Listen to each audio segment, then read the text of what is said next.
Sekolah terapkan kurikulum darurat pasca bencana.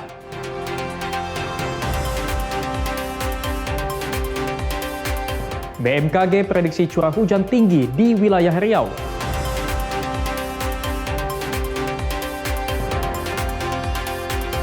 Menikmati wisata kebun anggur di kaki Gunung Sinabung.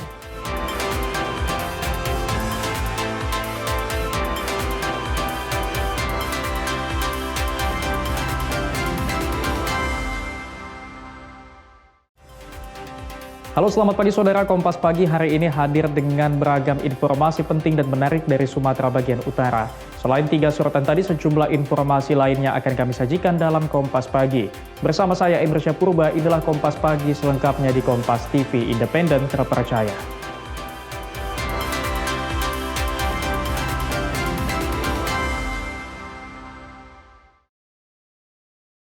Saudara, satu persatu sekolah di Kabupaten Aceh Utara yang terdampak banjir bandang berangsur aktif kembali. Sejumlah sekolah menerapkan kurikulum darurat di masa pemulihan ini.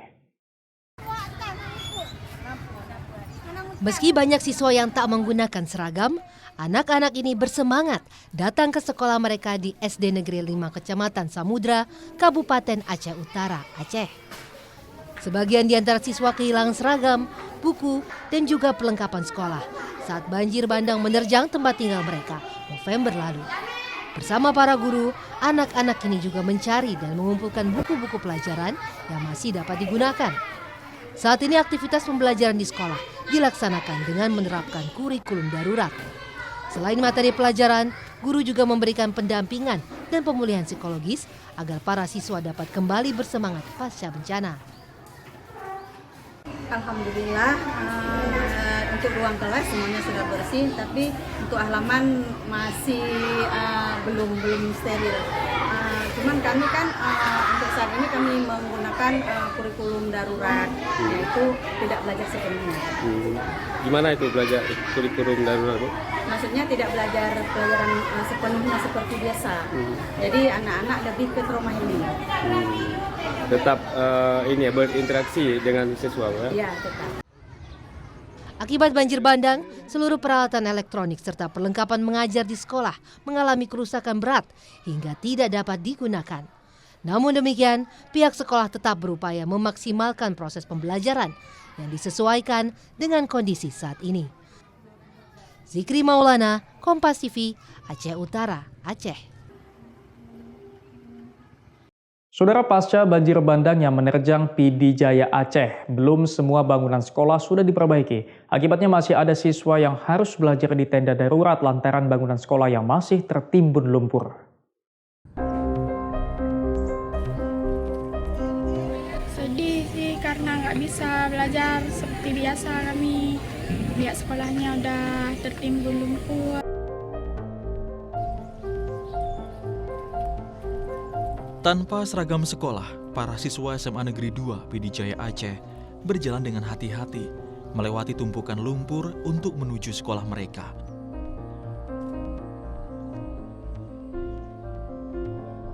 Pasca banjir bandang, kondisi bangunan sekolah jelas berbeda.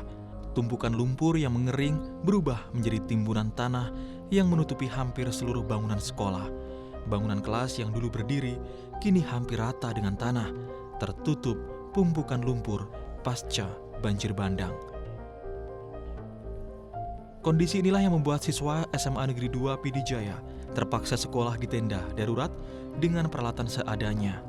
Jumlah tenda yang terbatas membuat semua siswa di jenjang kelas disatukan dalam satu tenda. Kepala SMA Negeri 2 PD Jaya bilang banyak siswa yang datang tanpa seragam dan alat tulis untuk ikut kegiatan belajar mengajar. Alhamdulillah, siswa-siswi kami antusias untuk belajar. Yang namun masih seperti kemarin, mereka tidak memakai pakaian seragam yang lengkap. Dan saya harap mereka bisa hadir ke sekolah, walaupun tanpa sepatu. Kami mengizinkan karena mereka sudah tidak punya lagi pakaian ataupun seragam sekolah. Para siswa pun tak tahu sampai kapan mereka belajar di tenda darurat lantaran belum ada tanda-tanda bangunan sekolah diperbaiki. Mereka pun berharap bangunan sekolah mereka segera diperbaiki, sehingga mereka bisa kembali belajar dengan nyaman di sekolah mereka. Sedih sih karena nggak bisa belajar seperti biasa kami. Lihat sekolahnya udah tertimbun lumpur. Pengen sekolahnya dibersihin ataupun dibangun baru kalau nggak dibersihin, supaya kami bisa belajar seperti biasa dan beraktivitas seperti biasa. Kami tidak ingin kami bodoh, kami ingin belajar agar pintar. SMAN 2 Pidijaya merupakan satu dari ratusan sekolah yang belum juga diperbaiki pasca banjir bandang akhir November lalu. Di Provinsi Aceh, terdapat 2.756 sekolah maupun satuan pendidikan yang terkena banjir dan longsor. 2.468 sekolah yang sudah kembali berfungsi. Perbaikan sekolah dan fasilitasnya tentu dinanti para siswa agar mereka bisa kembali belajar dengan nyaman. Raja Umar, Kompas TV, Pidijaya, Aceh. Saudara, sejumlah aparatur sipil negara Provinsi Aceh bergotong royong membersihkan fasilitas umum terutama sekolah pasca banjir bandang yang menerjang wilayah mereka. ASN wilayah Aceh Tamiang Aceh bergotong royong membersihkan sejumlah fasilitas umum dan bangunan sekolah yang terdampak banjir bandang pada akhir November lalu. Tebalnya endapan lumpur banjir di dalam ruang kelas dan halaman sekolah mereka bersihkan dengan keterbatasan peralatan. Data Dinas Pendidikan dan Kebudayaan Kabupaten Aceh Tamiang mencatat total sekolah di daerah tersebut sebanyak 459 unit. 394 unit terdampak banjir dan 65 unit sekolah tidak terdampak banjir.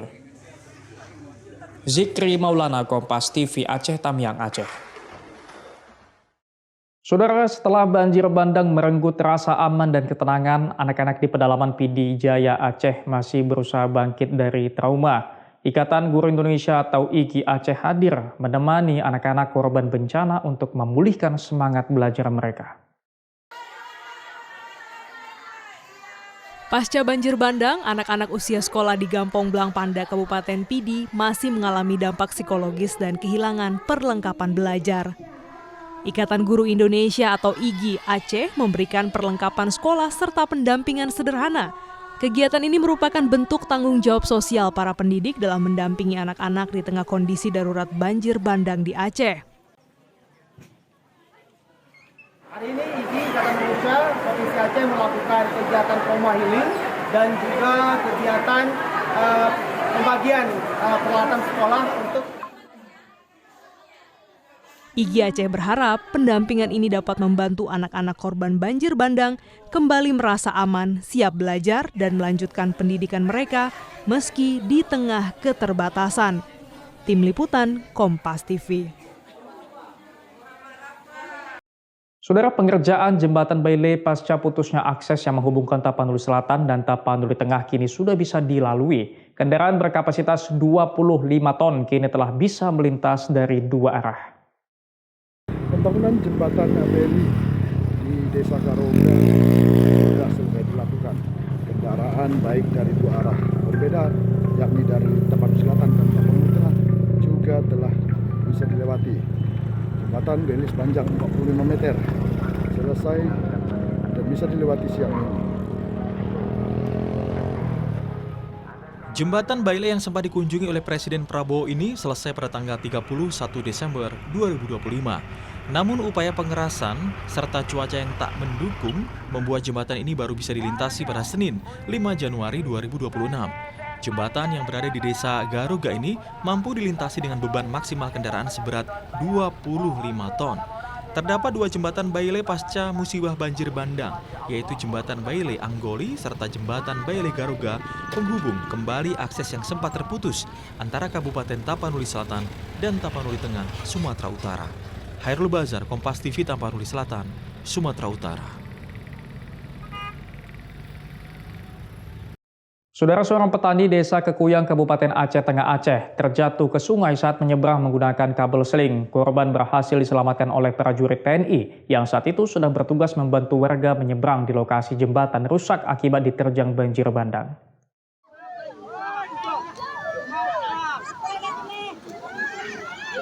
Jatuhnya seorang petani saat menyeberangi sungai di Desa Burnibius, Kecamatan Silih Nara, Aceh Tengah, membuat warga di sekitarnya terkejut.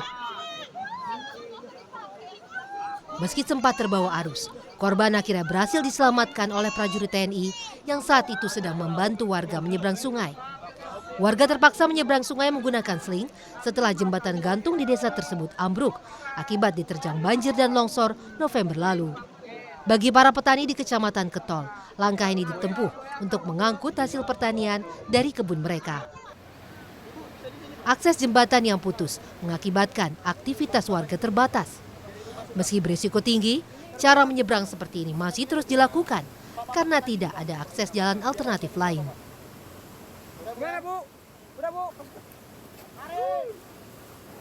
Jalan alternatif yaitu jalan dari Kalaketol, Bu, ke Serempah, tembus ke Burlah. Namun keadaan masih dalam keadaan rusak. Ini tentunya atas nama 4 desa, semoga akses jalan bisa segera dibantu oleh pemerintah. Hingga kini 4 desa di Kecamatan Ketol masih terisolasi, yaitu Desa Kekuyang, Burlah, Bintang, dan Desa Budara. Sementara di Desa Burnibius, 2 dusun masih terisolasi total karena jembatan terputus dan belum bisa dilalui. Zikri Maulana, Kompas TV, Aceh Tengah, Aceh.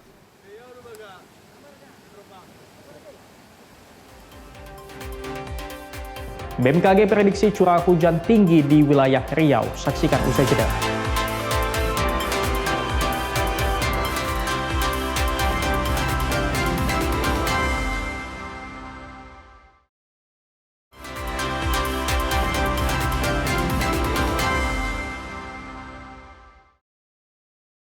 Saudara, Badan Meteorologi, Klimatologi, dan Geofisika atau BMKG Pekanbaru menyebut Provinsi Riau masih masuk musim penghujan hingga akhir Januari.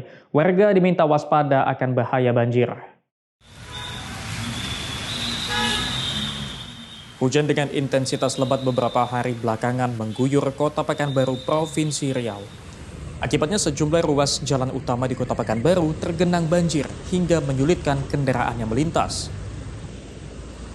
Pihak Badan Meteorologi, Klimatologi, dan Geofisika atau BMKG Pekanbaru bilang wilayah Provinsi Riau, khususnya wilayah Kota Pekanbaru, terjadi hujan lebat akibat adanya pola angin konvergensi atau pertemuan angin dari 2 arah yang berbeda hingga memicu pertumbuhan awan yang signifikan. BMKG Pekanbaru juga memantau adanya tropical cyclone Zena di Samudra Hindia. Namun saat ini tidak berdampak langsung terhadap cuaca di Riau maupun Sumatera. Diperkirakan musim penghujan di Provinsi Riau akan terjadi hingga akhir Januari mendatang. Jadi musim hujan di wilayah Riau ini sampai Januari, nanti di bulan Februari itu kalau prediksi dari klimatologisnya atau iklimnya itu sudah ada penurunan curah hujan. Terkait siklon masih ada? Untuk saat ini kami mendeteksi itu ada, bukan mendeteksi, terpantau ada si tropical cyclone Zena itu di Samudra Hindia. Namun saat ini tidak berdampak langsung terhadap kondisi cuaca di wilayah Riau ataupun di wilayah Sumatera. Ya, kemarin waktu warga diimbau untuk waspada bencana banjir atau tanah longsor menyusul masih tingginya curah hujan. Sawino Ardi, Kompas TV, Pekanbaru, Riau. Jadi yang mempengaruhi cuaca itu ada 2. Saudara, pemerintah Provinsi Riau akan melakukan sejumlah program yang menjadi prioritas di tahun 2026, seperti pembebasan lahan untuk pelebaran jalan hingga pembangunan flyover guna mengurai kemacetan. Pemerintah Provinsi Riau akan mulai pembangunan yang menjadi program prioritas seperti pembebasan lahan untuk pembangunan flyover di Simpang Garuda Sakti di Kecamatan Bina Widya dan Kecamatan Tuah Madani. Di lokasi ini kerap terjadi kemacetan karena menjadi jalur yang menghubungkan Kota Pekanbaru dengan Provinsi Sumatera Barat. Tidak hanya itu, pembebasan lahan untuk pelebaran ruas jalan Subrantas juga akan dilakukan untuk mengurai kemacetan. Pelaksana tugas Gubernur Riau, SF Haryanto bilang saat ini pemerintah Provinsi Riau mulai melakukan pembebasan lahan di lokasi pembangunan flyover dan pelebaran jalan Subrantas. Menurut SF Haryanto, pembangunan flyover sudah disetujui dan akan dibangun oleh pemerintah pusat. Sementara pemerintah Provinsi Riau dan Kota Pekanbaru bertanggung jawab dalam proses pembebasan lahan. Dari sisa ini masih ada pembangunan. Ya, sekarang proses pertama kita ada kegiatan untuk pembebasan lahan flyover. Karena flyover ini sudah disetujui pusat, jadi komitmen kita dari awal dulu bahwa untuk pekerjaan pembebasan lahan kita untuk fisik mereka. Garuda Sakti apa ya? Garuda Sakti itu tahun ini udah kita mulai. Dan begitu juga saya sudah perintahkan Kadis PU sama kami Bapak Sekda kemarin untuk jalan Subrantas itu skala prioritas. Kenapa? Karena untuk nanti jalur dari Sumatera Barat, dari Inhu, dari Dumai nanti keluar di sana semua. Ini akan padat. Sekarang aja sudah padat, apalagi tahun depan. Sawino Ardi, Kompas TV, Pekanbaru, Riau. Saudara, warga di Kabupaten Deli Serdang, Sumatera Utara berharap pemerintah segera memperbaiki jalan rusak di Kecamatan Precut Setuan. Pemerintah kabupaten sendiri tengah fokus untuk melakukan perbaikan infrastruktur terutama jalan. Inilah kondisi Jalan Ismail Harun, Kecamatan Precut Setuan, Kabupaten Deli Serdang yang kondisinya rusak sejak beberapa waktu lalu. Pengendara sepeda motor maupun mobil harus ekstra hati-hati untuk menghindari lubang yang berpotensi menyebabkan kecelakaan. Tak jarang kemacetan juga terjadi karena kendaraan melambat saat melewati ruas jalan tersebut. Warga sekitar berharap pemerintah segera memberikan perhatian serius dan melakukan perbaikan secepatnya. Permasalahannya kan di parit-parit ini airnya sering meluap, apalagi kalau musim banjir, kita nggak bisa lewat ya. Bisa tinggi hampir nyampe betis lah bang, lebih dari betis. Harapannya apa nih bang? Kalau bisa lebih diperhatikan lagi loh bang, soalnya kan ini jalan keluar masuk mobil-mobil besar, juga melaikan kan, aksesnya perlu dipergunakan juga bang untuk sekalian dari investasi kami lah. Pemerintah Kabupaten Deli Serdang sendiri telah meluncurkan program Jalan Mulus 24 jam yang akan terintegrasi dengan layanan 112. Laporan dari warga akan langsung masuk ke Dinas Sumber Daya Air, Bina Marga, dan Bina Konstruksi yang akan menindaklanjuti laporan warga. Program ini diharapkan akan mempercepat penanganan infrastruktur, terutama jalan yang mengalami kerusakan sehingga tidak mengganggu aktivitas warga. Pemerintah Kabupaten Deli Serdang juga berharap dengan adanya program ini kualitas jalan akan terjaga dan menurunkan angka kecelakaan di jalan raya. Tim Liputan Kompas TV Deli Serdang, Sumatera Utara. Saudara, satu unit rumah sekaligus gudang penyimpanan minyak goreng di Desa Mompangujulu, Kabupaten Mandailing Natal, Sumatera Utara hangus terbakar. Tidak ada korban jiwa dalam musibah ini, namun kerugian ditaksir mencapai ratusan juta rupiah. Kepulan asap hitam tebal membumbung tinggi dan kobaran api yang cukup besar di satu unit rumah yang juga digunakan sebagai gudang penyimpanan barang dan minyak goreng. Petugas pemadam kebakaran menurunkan 5 unit mobil pemadam kebakaran dibantu 1 unit mobil water cannon milik Polres Mandailing Natal. Banyaknya bahan yang mudah terbakar cukup menyulitkan petugas memadamkan api. Tidak ada korban jiwa dalam kebakaran ini, namun salah satu pemilik rumah mengalami luka bakar. Usai api berhasil dipadamkan, petugas kepolisian melakukan olah tempat kejadian perkara guna memastikan penyebab pasti kebakaran. Khairul Bazar, Kompas TV, Mandailing Natal, Sumatera Utara. Saudara, tim gabungan Polrestabes Medan menggerebek sarang narkoba dan judi di kawasan Jeremal, Medan. Saat mengetahui kedatangan petugas, sejumlah pria yang diduga pelaku narkoba dan judi berupaya melarikan diri. Beberapa di antaranya bahkan bersembunyi di dalam parit.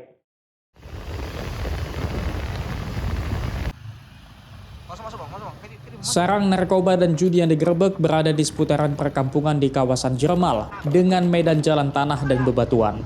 Untuk sampai ke lokasi, petugas harus melewati jalan-jalan sempit yang sulit diakses. Saat mengetahui kedatangan petugas, beberapa pria berupaya kabur. Petugas akhirnya berhasil meringkus setidaknya 10 orang. Beberapa orang ditangkap saat bersembunyi di dalam parit dan semak belukar yang berada tak jauh dari lokasi penggerebekan. Di lokasi, petugas menemukan beberapa paket sabu dan ganja serta puluhan alat hisap narkoba. Petugas juga menemukan 27 mesin judi yang disimpan di dalam sebuah rumah. Kabak Ops Polrestabes Medan AKBP Perdamaian Hutahayan bilang terdapat setidaknya 4 barak yang ditemukan di lokasi penggerebekan yang kemudian langsung dihancurkan. Kami melaksanakan kegiatan penggerebekan yang mana diduga ada sarang-sarang narkoba, dan kami pada hari ini kami mengamankan ada 10 orang diduga sebagai pengguna narkoba, dan barang bukti yang kami amankan ada 27 judi dingdong dan puluhan paket ganja dan sabu. Kawasan Jeremal sendiri dikenal sebagai kawasan dengan praktik perjudian dan narkoba terbesar yang ada di Kota Medan dan sudah berulang kali digerebek. Ferry Irawan, Kompas TV Medan, Sumatera Utara.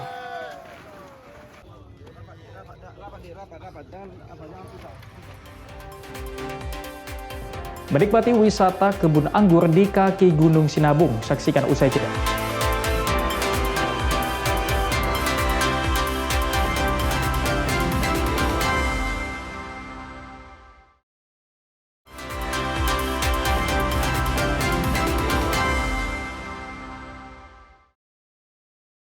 Saudara, jika Anda mengunjungi Kabupaten Karo, tak ada salahnya singgah ke wisata kebun anggur di kaki Gunung Sinabung. Selain dapat menikmati pemandangan indah, pengunjung juga mendapatkan edukasi tanaman anggur.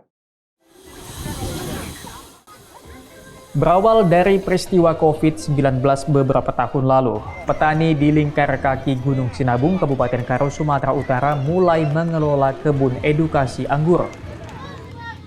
Kebun edukasi yang diberi nama Jeep Farm ini merupakan kebun anggur terbesar di Sumatera dengan 10 varietas anggur, menggunakan sistem greenhouse agar hasil dan kualitas meningkat, serta mengoptimalkan pertumbuhan tanaman dan terhindar dari gangguan hama. Para petani juga berhasil mengembangkan varietas anggur di ketinggian 1000 meter dari permukaan laut. Seiring perkembangannya, kini kebun edukasi ini menjadi lokasi wisata baru. Pengunjung mengaku senang dapat melihat langsung anggur segar tumbuh di dataran tinggi. Dari Tiga Binangan. Ini kesini ngapain nih, Kak? Nengok buah anggur. Gimana, Kak? Melihat langsung ini, Kak? Iya, cantik kali lah. Perlu dibudidayakan ini. Manis sekali, tadi kucuri satu. Manis sekali. Iya. Senang nggak, Kak, adanya edukasi tanaman di wilayah Karo nih, Kak? Senang kali lah, Bang. Iya kan, gini nanti kan udah bisa nanti petani-petani yang lain pun diajari kan. Jadi kan menambah income petani. Cocok juga lah, Bang. Sementara pemilik kebun anggur Cipta Meliala menyampaikan dengan adanya kebun anggur ini dapat kembali memotivasi para petani untuk kembali semangat berkebun pasca bencana di lingkar Sinabung. COVID yang kemarin, tahun 2019, kita beralih dari usaha buah dan memulainya ke usaha pertanian. Oke, siap. Bang, ini menarik nih, Bang. Pertanian di sini kita mengembangbiakan anggur yang saat ini kalau kita lihat sedikit tumbuh di dataran tinggi nih, Bang. Seperti apa nih?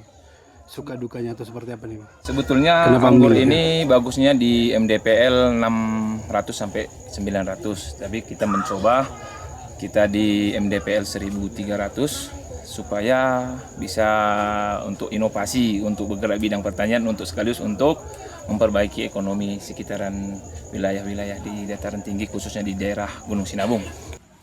Inovasi baru pertanian ini diharapkan dapat memotivasi petani lain untuk mengembangkan kreativitas mereka sekaligus membuka lokasi wisata baru. Hendri Setiawan, Kompas TV, Karo, Sumatera Utara. Masih dari Kabupaten Karo, Saudara, bagi Anda penggemar kegiatan alam bebas, Deleng Tujuh Dayang mungkin bisa menjadi pilihan.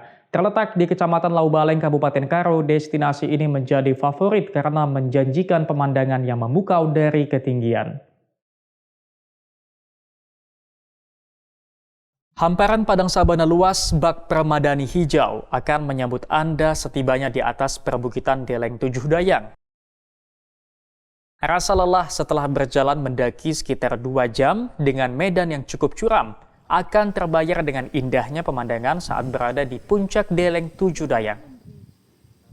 Tak heran sejumlah pendaki menyebut lokasi ini dengan New Zealand-nya Kabupaten Karo. Jika Anda beruntung dan cuaca tidak berkabut, panorama sunset dari puncak Deleng Tujuh Dayang akan sulit untuk dilupakan. Lokasi ini semakin digandrungi oleh pendaki karena tak jarang dokumentasi keindahannya viral di media sosial. Dari beberapa sosial media ya seperti Instagram, TikTok, ada beberapa video yang bagus di Deleng ini. Jadi itulah yang menuntut kami ke sini kan.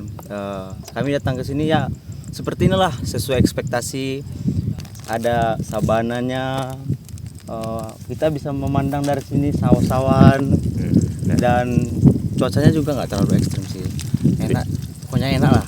Datanglah ke sini. Nah, untuk Anda yang ingin melepas lelah dari hiruk-pikuk perkotaan, tak ada salahnya untuk mengunjungi Deleng Tujuh Dayang. Dedi Zulkifli Terigan, Kompas TV, Karo, Sumatera Utara.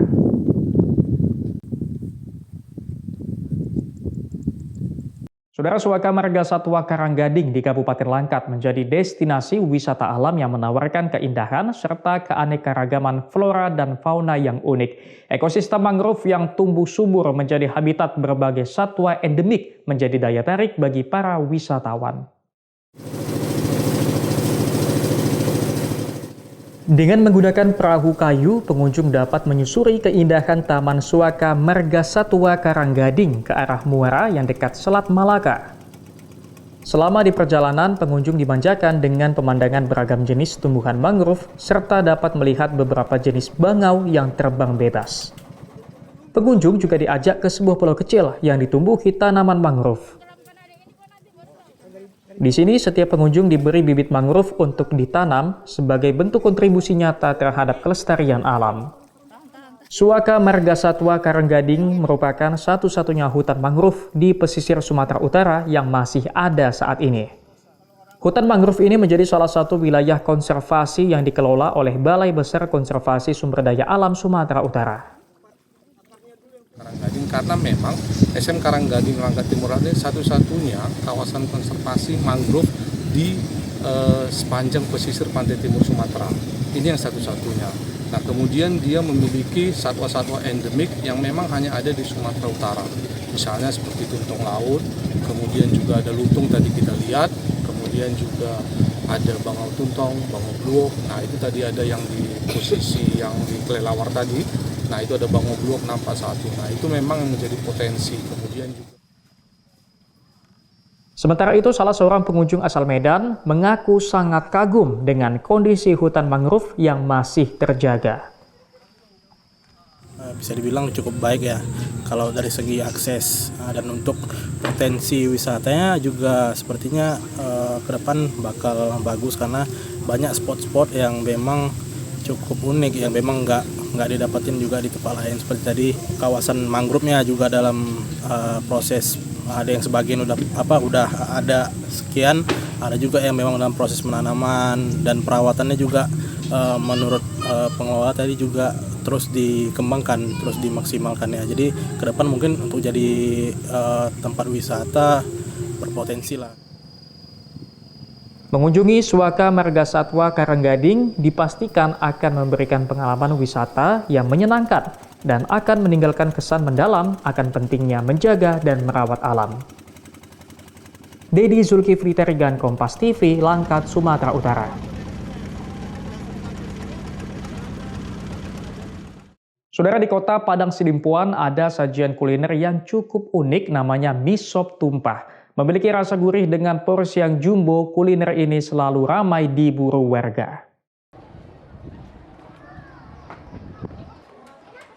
Sesuai dengan namanya, mie sop tumpah, kuliner yang jadi menu utama sebuah rumah makan di kota Padang Sidimpuan, disajikan dengan porsi jumbo. Campuran daging suwir ayam, mie dipadu kuah dengan rempah yang melimpah dipastikan menjanjikan rasa gurih bagi pecinta kuliner berkuah.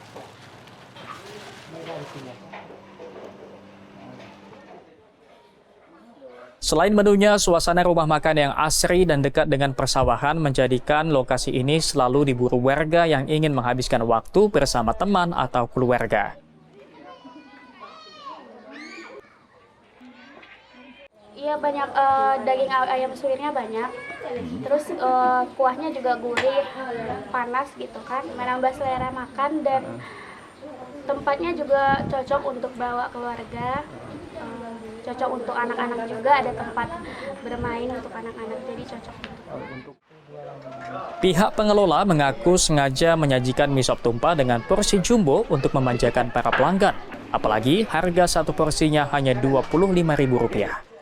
Kalau yang dibilang tumpahnya itu mie sopnya itu kan lain dia dengan kuahnya. Jadi si customer yang menumpahkan kuahnya ke mie sopnya gitu. Itu kan Bang, suiran dagingnya cukup banyak dan membumbung itu Bang. Itu seperti apa? Nggak merugi? Apakah nggak merugi Bang?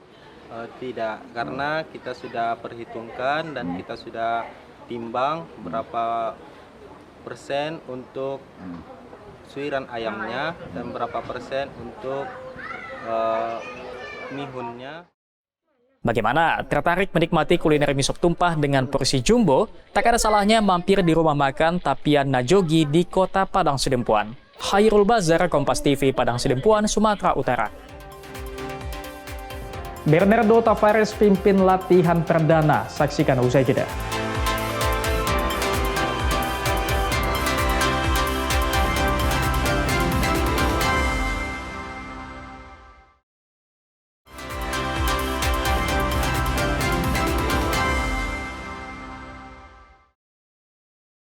Saudara, pemain klub Putra Jaya Pasuruan menendang dada pemain Perseta 1970 Tulung Agung dalam pertandingan 32 besar Liga 4 Jawa Timur di Stadion Gelora Bangkalan, Jawa Timur. Komite Disiplin PSSI Jawa Timur memberi sanksi larangan bermain seumur hidup.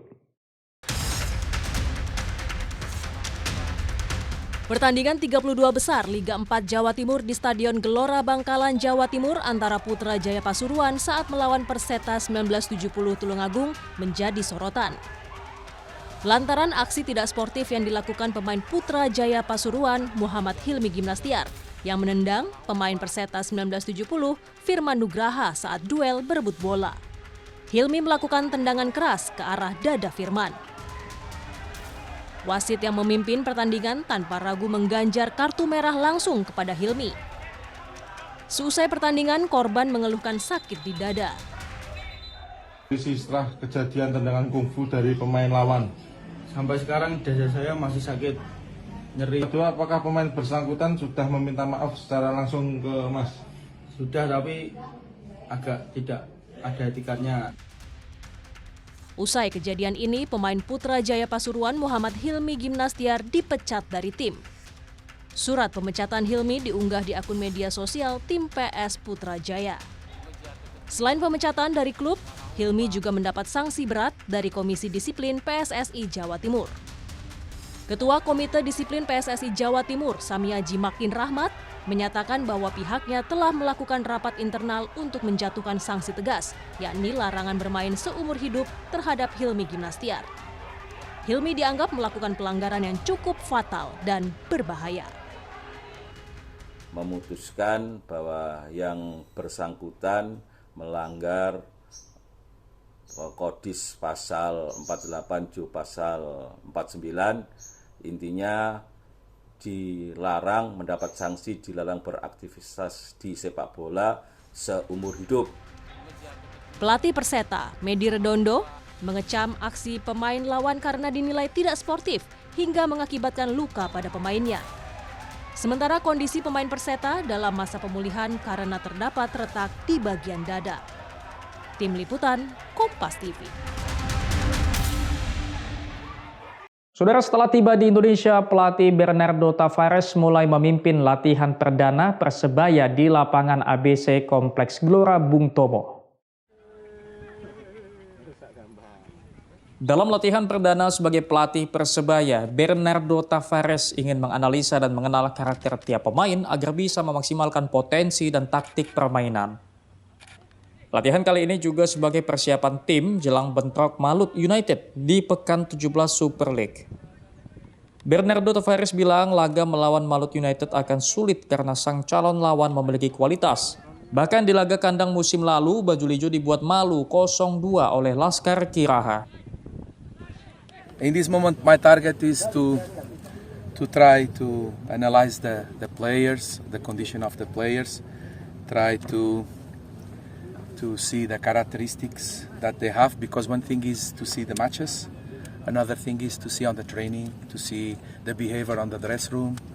So I think this is important, because football is not an individual game, it's a collective game. Persebaya never win against Malut. Last season lose at home 2-0 and away in neutral field draw 0-0. And Malut, it's the team of the league that just lose 2 times. So we need to be humble and to work hard to try to do our best. Tim Liputan Kompas TV Jawa Timur. Sajikan total 132 laga kompetisi basket kasta tertinggi nasional IBL 2026 siap bergulir mulai 10 Januari. Duel ulangan final musim 2025 antara Dewa United Banten menjamu Pelita Jaya Jakarta siap panaskan awal perburuan gelar musim baru. Tuna budaya, salam kebajikan, salam olahraga.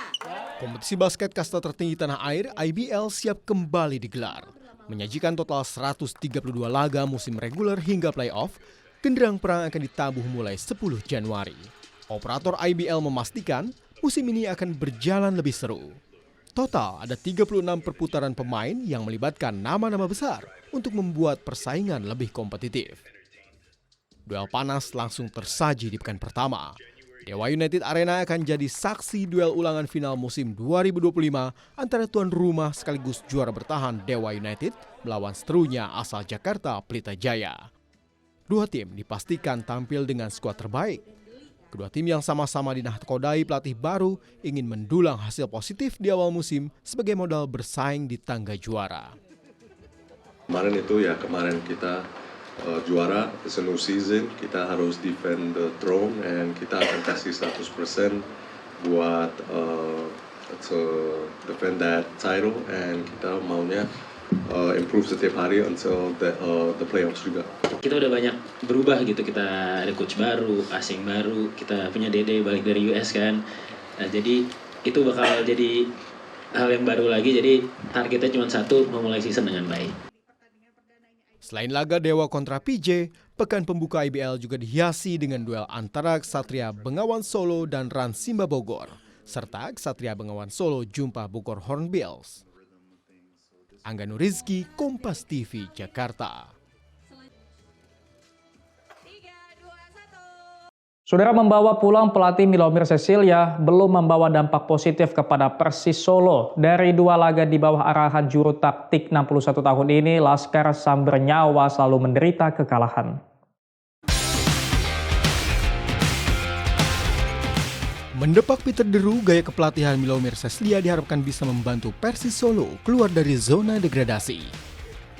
Namun nyatanya dalam 2 laga sekembalinya Milo ke Stadion Manahan, Laskar Sambernyawa tak juga meraih hasil positif.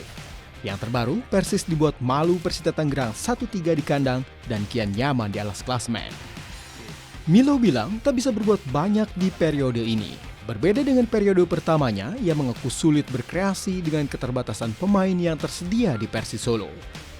That's why last time when I come here, we have time about 20-30 days. And now we don't have time. Even the others who will bring the players have to bring the fit players. We don't have time to prepare the players. It's very hard. Sometimes nobody want to come the team who is fighting for nobody want to come for 5 months. It's very difficult to find the market, but I hope we will get something. Dengan segala keterbatasan, cukup berat langkah Persis Solo untuk bertahan di Super League musim ini. Butuh keajaiban, serta pemain bintang yang rela main di klub yang bahkan sulit meraih hasil imbang. Widi Nugroho, Kompas TV, Solo, Jawa Tengah. Sekolah masih tertimbun lumpur, siswa belajar di tenda. Saksikan usai jeda.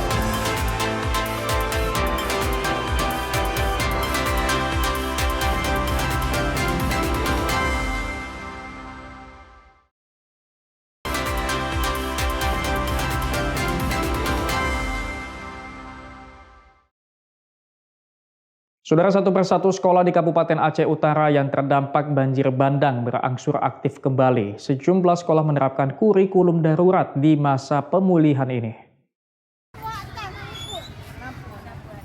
Meski banyak siswa yang tak menggunakan seragam, anak-anak ini bersemangat datang ke sekolah mereka di SD Negeri 5 Kecamatan Samudra, Kabupaten Aceh Utara, Aceh. Sebagian di antara siswa kehilangan seragam, buku, dan juga perlengkapan sekolah saat banjir bandang menerjang tempat tinggal mereka November lalu. Bersama para guru, anak-anak ini juga mencari dan mengumpulkan buku-buku pelajaran yang masih dapat digunakan. Saat ini aktivitas pembelajaran di sekolah dilaksanakan dengan menerapkan kurikulum darurat. Selain materi pelajaran, guru juga memberikan pendampingan dan pemulihan psikologis agar para siswa dapat kembali bersemangat pasca bencana. Alhamdulillah untuk ruang kelas semuanya sudah bersih, tapi untuk halaman masih belum steril. Cuman kami kan untuk saat ini kami menggunakan kurikulum darurat, yaitu tidak belajar sepenuhnya. Gimana itu belajar kurikulum darurat, Bu? Maksudnya tidak belajar pelajaran sepenuhnya seperti biasa. Jadi anak-anak lebih ke trauma healing. Tetap ini ya, berinteraksi dengan siswa, ya? Iya, tetap.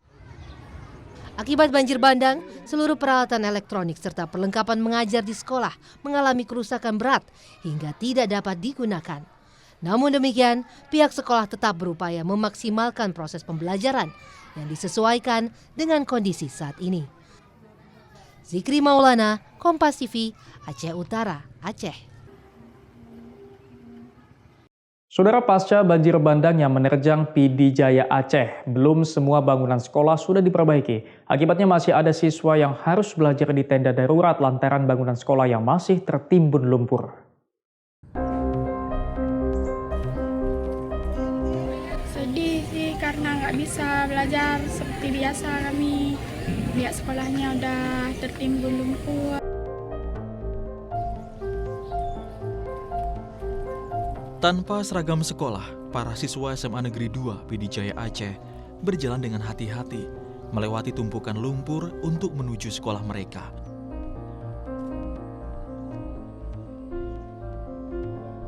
Pasca banjir bandang, kondisi bangunan sekolah jelas berbeda. Tumpukan lumpur yang mengering berubah menjadi timbunan tanah yang menutupi hampir seluruh bangunan sekolah. Bangunan kelas yang dulu berdiri kini hampir rata dengan tanah, tertutup tumpukan lumpur pasca banjir bandang. Kondisi inilah yang membuat siswa SMA Negeri 2 PD Jaya terpaksa sekolah di tenda darurat dengan peralatan seadanya. Jumlah tenda yang terbatas membuat semua siswa di jenjang kelas disatukan dalam satu tenda. Kepala SMA Negeri 2 PD Jaya bilang banyak siswa yang datang tanpa seragam dan alat tulis untuk ikut kegiatan belajar mengajar.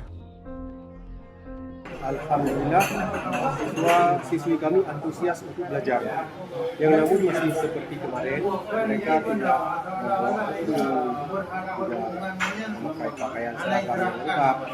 Yang saya harap mereka bisa hadir ke sekolah, walaupun tanpa sepatu, kami mengizinkan karena mereka sudah tidak punya lagi pakaian ataupun seragam sekolah. Para siswa pun tak tahu sampai kapan mereka belajar di tenda darurat lantaran belum ada tanda-tanda bangunan sekolah diperbaiki.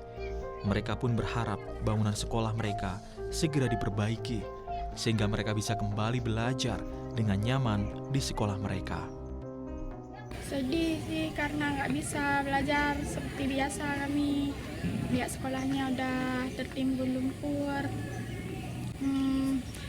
Pengen sekolahnya dibersihin ataupun dibangun baru kalau nggak dibersihin supaya kami bisa belajar seperti biasa dan beraktivitas seperti biasa. Kami tidak ingin kami bodoh, kami ingin belajar agar pintar. SMAN 2 PD Jaya merupakan satu dari ratusan sekolah yang belum juga diperbaiki pasca banjir bandang akhir November lalu.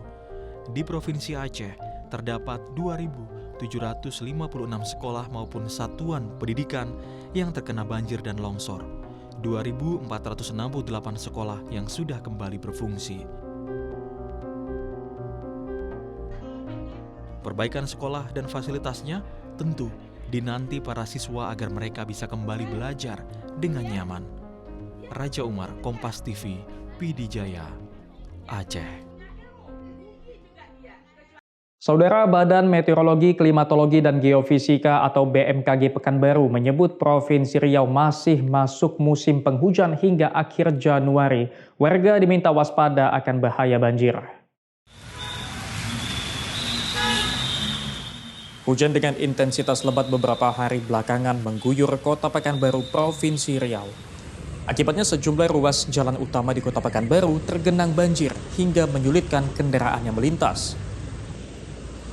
Pihak Badan Meteorologi, Klimatologi, dan Geofisika atau BMKG Pekanbaru bilang wilayah Provinsi Riau, khususnya wilayah Kota Pekanbaru, terjadi hujan lebat akibat adanya pola angin konvergensi atau pertemuan angin dari dua arah yang berbeda hingga memicu pertumbuhan awan yang signifikan.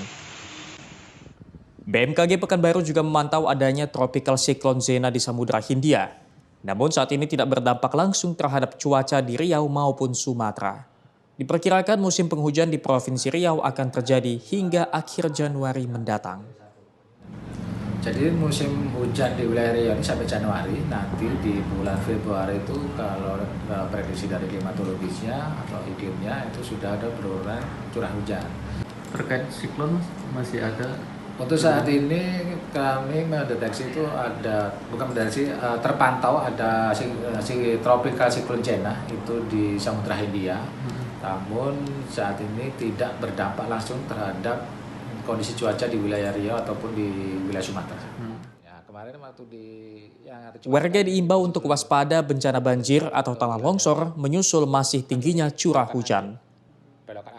Sawino Ardi, Kompas TV, Pekanbaru, Riau. Jadi yang mempengaruhi cuaca itu ada dua. Saudara, satu unit rumah sekaligus gudang penyimpanan minyak goreng di Desa Mompang-Julu, Kabupaten Mandailing Natal, Sumatera Utara hangus terbakar. Tidak ada korban jiwa dalam musibah ini, namun kerugian ditaksir mencapai ratusan juta rupiah.